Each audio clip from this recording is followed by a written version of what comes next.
Hi, everybody. I am Dr. Robin Moeller. I am the other program director in this program. I work with Dr. Becknell to do that.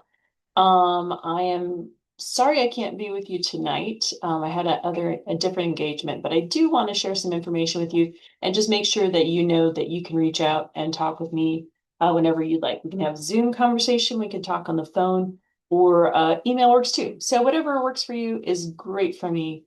Just let me know what you need. But I'm going to share my screen right now.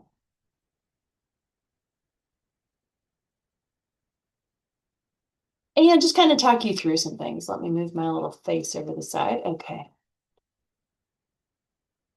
So I do all of the advising for the school library folks, or for the people who are interested in getting school library licenses through the state of North Carolina.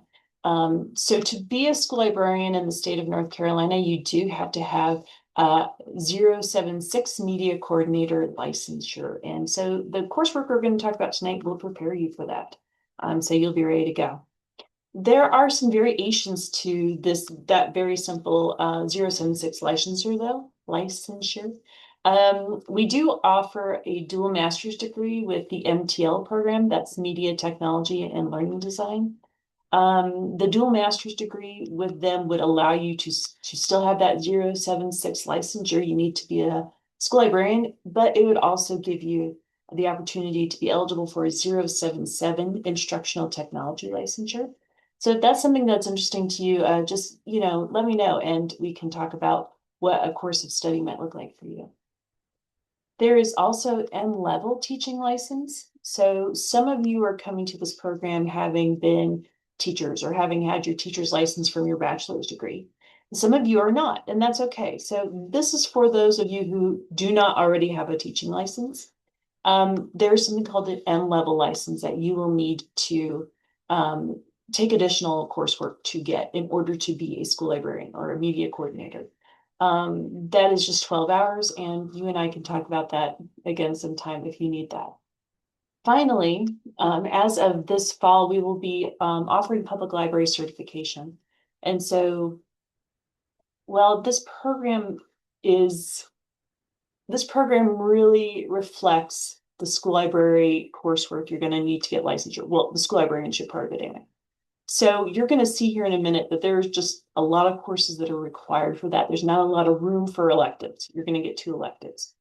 However, that said, you can add on that public library certification if you want that kind of that expertise when you leave this program. If you want to be both able to get a license as a school librarian and then also be certified as a public librarian, you can do that too. Again, just talk to me. I'm happy to help you through these things. All right, let's talk about course sequencing real quick.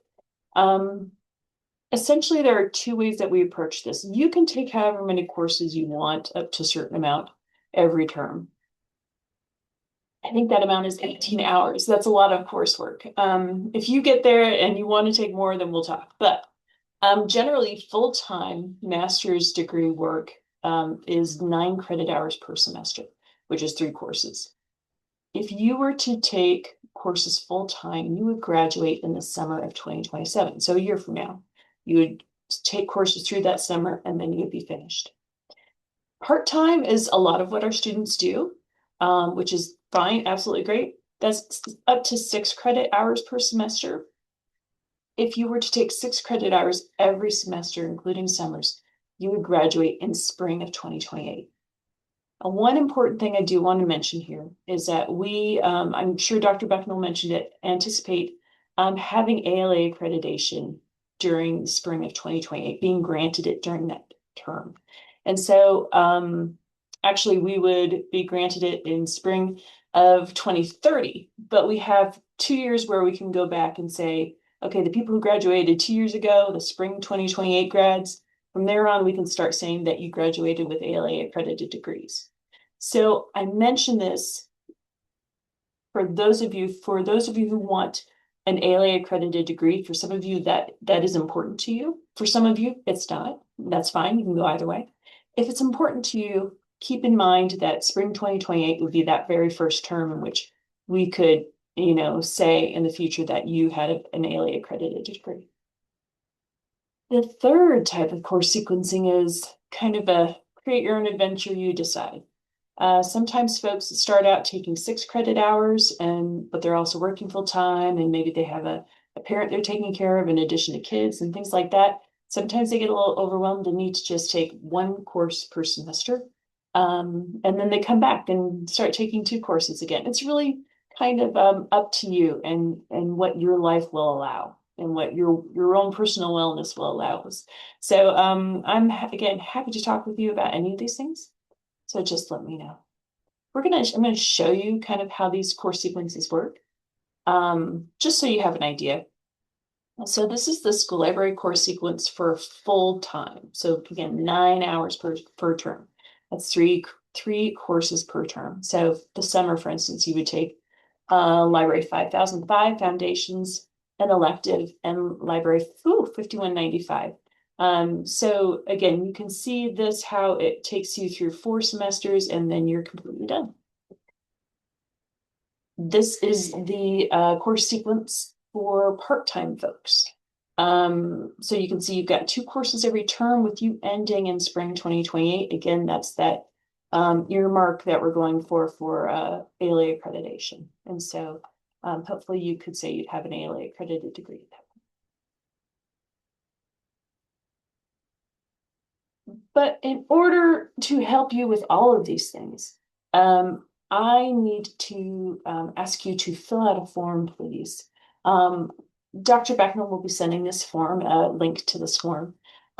This is going to help me understand what you need from me. If you have, if you have previous master's level coursework you want to be considered for waiver, this is a great way to let me know that and share documents with me.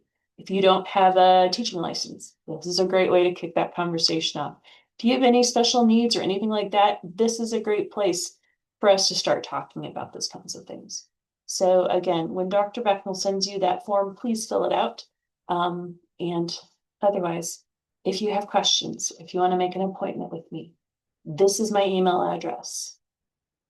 You can find me here. You can just type in Robin Moeller. I'm the only Robin Moeller at App State, so I should be pretty easy to find. But I'm happy to talk with you anytime you would like. Other than that, I hope you have a great start to your term here, and I can't wait to meet you. Bye.